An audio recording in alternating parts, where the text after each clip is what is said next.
प्रधानमंत्री नरेंद्र मोदी आज 3 दिन की इजरायल यात्रा पर रवाना हो रहे हैं। मोदी 70 साल के इतिहास में इजरायल जाने वाले पहले भारतीय पीएम हैं। इजरायल के पीएम बेंजामिन नेतन्याहू तेल अवीव में खुद एयरपोर्ट पर पीएम मोदी का स्वागत करेंगे। इजरायल ने पीएम मोदी के स्वागत की ऐतिहासिक तैयारियां की हैं। इजरायल ऐसी तैयारी अभी तक या तो अमेरिकी राष्ट्रपति के लिए करता रहा है या फिर पोप के लिए।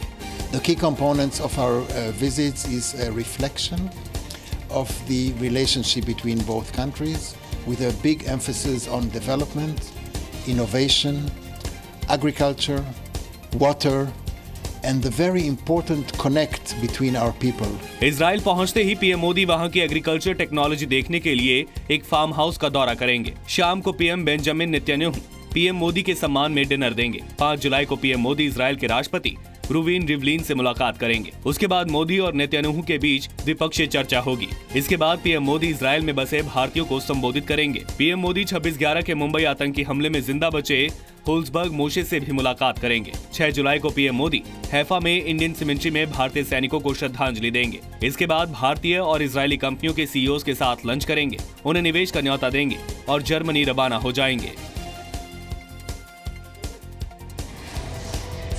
पीएम मोदी की इजरायल यात्रा को भारत की अरब नीति ने बड़ा बदलाव माना जा रहा है। पीएम मोदी की इजरायल यात्रा को भारत की अरब नीति में बड़ा बदलाव माना जा रहा है। यात्रा से पहले इजरायली अखबार को दिए इंटरव्यू में पीएम मोदी ने कहा कि यात्रा रिश्तों को नई ऊंचाइयों पर ले जाएगी। मेरी यात्रा दोनों समाजों के सदियों पुराने गहरे संबंध की याद दिलाएगी। हमारा मानना है कि संबंध हर एक क्षेत्र में आगे बढ़े। मैं मानता हूँ कि जब हमारे डिप्लोमेटिक रिलेशन के 25 साल पूरे हो रहे हैं तो रिश्ते नए स्तर पर पहुंचने चाहिए। पीएम मोदी के दौरे में भारत इजरायल के बीच रक्षा, साइबर सुरक्षा, विज्ञान और तकनीक, जल प्रबंधन के अलावा गंगा की सफाई पर समझौते हो सकते हैं। मोदी की यात्रा पर इजरायली पीएम नेतन्याहू ने भी कहा कि अपने दोस्त प्रधानमंत्री मोदी को ऐसा सम्मान देंगे जिसके लिए वो दुनिया के सबसे बड़े लोकतंत्र के पीएम होने के नाते हकदार है। पीएम मोदी का दौरा दोनों देशों के बीच सुरक्षा, कृषि, ऊर्जा और पानी समेत कई मुद्दों पर सहयोग के लिए अहम होगा। जम्मू कश्मीर के पुलवामा में आतंकियों से मुठभेड़ करीब 30 घंटे बाद भी जारी है। पुलवामा के बामनू में कल सुरक्षा बलों ने लश्कर-ए-तैयबा के 2 आतंकियों को मार गिराया था, लेकिन 1 से 2 आतंकियों के और होने का अंदेशा है, जिनसे कल ही रुक रुक कर गोलीबारी चल रही है। ये आतंकी घर में छिपे हुए हैं। बामनू में 3 आतंकियों को देखे जाने की खबर मिलते ही कल सुबह ऑपरेशन शुरू किया गया, तो एक घर में छिपे आतंकियों ने फायरिंग शुरू कर दी। आतंकियों ने ग्रेनेड से भी हमला किया, जिसमें सीआरपीएफ का एक सब इंस्पेक्टर घायल हो गया। पुलवामा के मलंगपोरा में भी रविवार रात सुरक्षा बलों ने आतंकी रियाज नाइको और सैफुल्ला मीर की घेराबंदी की थी, लेकिन स्थानीय लोगों के पथराव के बीच दोनों आतंकवादी बचकर भाग निकले थे। रियाज नाइको पर 10 लाख का इनाम है।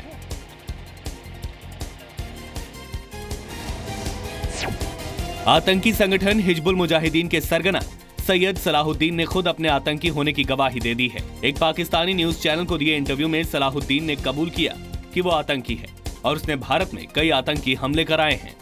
हमने ये चाहा कि अगर हमारी कार्रवाइयां कश्मीर से बाहर जारी रही, इंडिया के अंदर सपोर्ट मौजूद है, लोग वहां पर मौजूद हैं और इंशाअल्लाह अज़ीज़ हमारी ऑपरेशन एफिशिएंसी सलीम भाई ऐसी किसी भी जगह हिंदुस्तान के मफाद को निशाना कर। अमेरिकी बैन के बावजूद सलाहुद्दीन के खुलेआम घूमने से पाकिस्तान कटघरे में खड़ा हो गया है। सलाहुद्दीन ने दावा किया कि भारत में उसके कई समर्थक हैं। वो अंतर्राष्ट्रीय बाजार से हथियार खरीदता है। पैसे दिए जाएं तो वो कहीं भी हथियारों की सप्लाई करा सकता है। ये बात तो हम लोग काफी दिन से कह रहे हैं और आज सलाहुद्दीन ने खुद इसकी पुष्टि की है। जहां तक उनके डेजिग्नेशन का सवाल है, एमएचए का ये विचार है कि इट इज वेल डिजर्व्ड। चीन की धमकी पर भारत के जवाब के बदले में चीन ने एक बार फिर युद्ध की धमकी दी है। 62 के युद्ध की याद दिलाने पर रक्षा मंत्री अरुण जेटली ने कहा था कि 2017 का भारत 1962 के भारत से अलग है। इस बार चीन के रक्षा मंत्रालय ने कहा है कि आज का चीन भी 1962 के चीन से अलग है। चीन अपनी क्षेत्रीय संप्रभुता की रक्षा के लिए सभी जरूरी कदम उठाएगा। चीनी विदेश मंत्रालय के प्रवक्ता जेंग शुआंग ने आरोप लगाया कि डोकेला में अपनी गैर कानूनी घुसपैठ छिपाने के लिए भारत भूटान का इस्तेमाल कर रहा है। चीनी प्रवक्ता ने कहा कि चीन को भारत और भूटान के बीच सामान्य द्विपक्षीय संबंधों पर कोई आपत्ति नहीं है, लेकिन वो भूटान के बहाने चीन के क्षेत्र में भारत की घुसपैठ सहन नहीं करेगा। हालांकि चीनी विदेश मंत्रालय ने माना कि दोनों देशों के बीच कूटनीतिक संवाद का रास्ता खुला हुआ है। एआईएमआईएम के विधायक अकबरुद्दीन ओवैसी ने देश की संसद और अलग अलग राज्यों की विधानसभा पर अपमानजनक टिप्पणी की है। मुसलमानों के तबाही और बर्बादी के कानून ऐवानों में बनते हैं, ऐवान पार्लियामेंट, ऐवान असेंबली, ऐवान बल्दिया में बनते हैं। ओवैसी ने पीएम मोदी के खिलाफ भी आपत्तिजनक टिप्पणी की। बीजेपी ने ओवैसी के बयान को हिंदू मुसलमान को बांटने की साजिश बताया। वहीं कांग्रेस के मुताबिक ओवैसी बीजेपी की भाषा बोल रहे हैं। वो कितना भी तनाव पैदा करें, भारत 125 करोड़ का देश है, यहाँ हिंदू और मुसलमान मिलकर रहते हैं। अकबरुद्दीन ओवैसी जैसे लोग उसको अलग करना चाहते हैं। This is the strategy of MIM and BJP, their match fixing and their understanding to benefit each other. Akbaruddin Owaisi AIMIM के अध्यक्ष और सांसद असदुद्दीन ओवैसी के छोटे भाई हैं। अकबरुद्दीन खुद भी तेलंगाना से विधायक हैं। जहरीला भाषण देने के मामले में वो जेल भी जा चुके हैं। चंद्रपुर में लैंडस्लाइड से एक व्यक्ति की मौत हो गई। असम में बाढ़ से हालात बिगड़ते जा रहे हैं। बारिश और बाढ़ से मरने वालों की संख्या 16 तक पहुंच गई है। सबसे ज्यादा 7 लोगों की मौत गुवाहाटी में हुई है। बाढ़ के पानी से असम के 13 जिलों के 740 गांव पूरी तरह पानी से घिर गए हैं। 3.5 लाख से ज्यादा लोग इस बाढ़ से प्रभावित हुए हैं। ब्रह्मपुत्र समेत सभी नदियां खतरे के निशान से ऊपर बह रही हैं। लखीमपुर में 2.5 साल की एक बच्ची बाढ़ के पानी में डूब गई। बच्ची घर में सो रही थी, तभी बाढ़ का पानी घुस आया। बाढ़ का सबसे ज्यादा असर लखीमपुर और करीमगंज में पड़ा है। बारपेटा, जोरहाट, कछार, धेमाजी और कार्बी आंगलांग में 150 से ज्यादा गांव बाढ़ की चपेट में हैं। मांजुली में बाढ़ के पानी से तटबंधों और सड़कों को भारी नुकसान पहुंचा है। पूरे असम में 15,000 हेक्टेयर से ज्यादा फसल पानी में डूब चुकी है। हिमाचल प्रदेश के मुख्यमंत्री वीरभद्र सिंह के खिलाफ मनी लॉन्ड्रिंग का केस चलेगा। दिल्ली हाईकोर्ट ने वीरभद्र की केस रद्द करने की याचिका खारिज कर दी।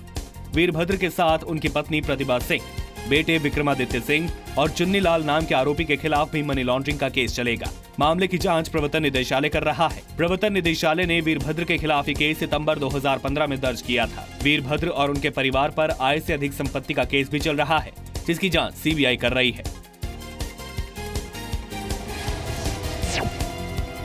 यूपी की समाजवादी सरकार के कार्यकाल में गौ सेवा आयोग के अनुदान का 86% फंड खुद मुख्यमंत्री अखिलेश यादव के छोटे भाई की पत्नी और समाजवादी नेता मुलायम सिंह की छोटी बहू अपर्णा यादव के NGO को दे दिया गया था। ये खुलासा एक RTI से हुआ है। यह RTI सामाजिक कार्यकर्ता नूतन ठाकुर ने दाखिल की थी। जवाब में पता चला कि 2012 से 2017 तक अखिलेश सरकार के 5 साल के कार्यकाल में गौ सेवा आयोग ने कुल 9 करोड़ 66 लाख रुपए का फंड गौशालाओं को जारी किया था। इनमें से 8 करोड़ 35 लाख रुपए अकेले अपर्णा यादव की संस्था जीव आश्रय को दे दिए गए।